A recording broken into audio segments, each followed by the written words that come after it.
How's it going, everybody? This is Elise from Sweden. A 5-year-old girl found a live grenade on a beach in Sweden. This happened a few days ago in Kalix archipelago. 5-year-old Edda Sjöberg was hanging out at the beach with her mom and her brother. They were in the process of removing sharp rocks from the shallow water to avoid accidentally cutting their feet when the 5-year-old suddenly stumbled upon a strange object. The object measured around 20 centimeters long and weighed over 2 kilograms, and it kind of looked like a rusty JBL speaker. Instead of tossing it aside like she did with the other rocks, she brought it over to her mom asking what it was. At first, Edda's mother Ragna thought it could be part of a boat, but when she got a closer look, she realized that it was something else entirely. It was surprisingly heavy, and that's when she realized that it could be something dangerous. She put it down on the beach, snapped a couple photos, and called the police. The local police showed up, took some measurements of the object, and cordoned off the area while waiting for the bomb squad. When they finally showed up, a controlled detonation was carried out, and Edda and her family were able to witness the explosion from their cabin.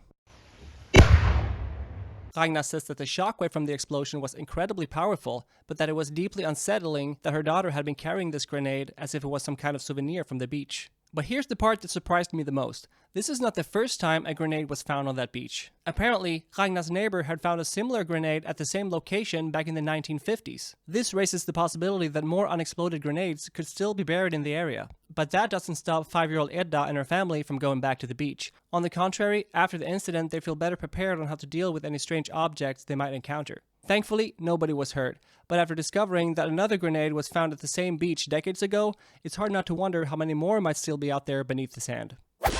Nearly 400 Swedes were stranded at an airport in Crete for more than 18 hours. The flight from Crete to Arlanda was supposed to take off at 1:30 a.m., but when the passengers showed up to the airport, they were greeted by the news that the flight had been cancelled due to technical issues. A new departure time was set for 7:30 p.m., 18 hours later. Ving reimbursed the passengers with 20 euros worth of meal vouchers, but this was not nearly enough to make up for the delay. Hundreds of people were squeezed into corners, sleeping on chairs, and doing the best they could to find comfort in this loud, bright, and crowded airport terminal. Passenger Andreas Albadri reported to Aftonbladet that Ving's customer service basically responded like robots, providing no useful information at all. Some travelers had been told to find hotel accommodations on their own and that they would be reimbursed after the fact. But due to it being peak vacation season, finding a room on such short notice was not an easy task. People were calling hotels both near and far, but to no avail. The hotels kept hanging up on them. The problem actually started back in Sweden. Before the flight even left for Crete, it was delayed by more than 2 hours. 4 passengers eventually decided not to travel,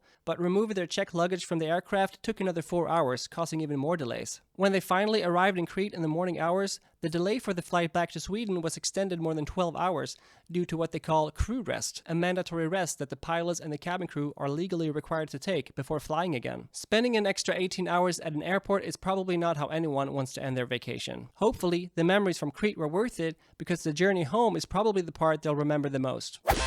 Children who need weight loss medication in Sweden may have to pay up to 3,000 Swedish kronor a month because the treatment isn't subsidized. According to a new study published in the medical journal JAMA Pediatrics, the most effective treatment for childhood obesity is a combination between lifestyle changes and medication. The real issue here is that obesity is more common in people who are socioeconomically disadvantaged. Dr. Annika Jansson, senior attending physician at the National Center for Childhood Obesity in Stockholm, says that the children who need this medicine should be able to get it without it costing their families more than they can afford. She ponders why medicines for other lifestyle-related diseases, such as type 2 diabetes and high blood pressures, are subsidized, but medicine for obesity is not. For a lot of overweight children, obesity is just one part of the challenge. Neurodevelopmental disorders and other health conditions are common in combination with childhood obesity, which might force parents to work fewer hours in order to provide proper care and presence for their children. This in turn leads to a lower income, which makes it even more difficult to pay for these unsubsidized drugs.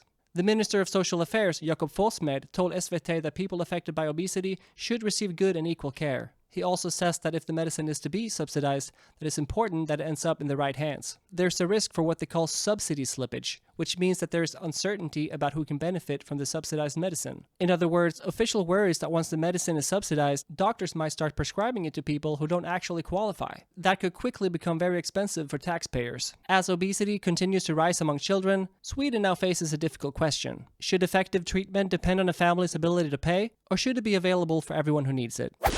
This was the latest from Sweden. Thank you for watching. The Sweden Brief out.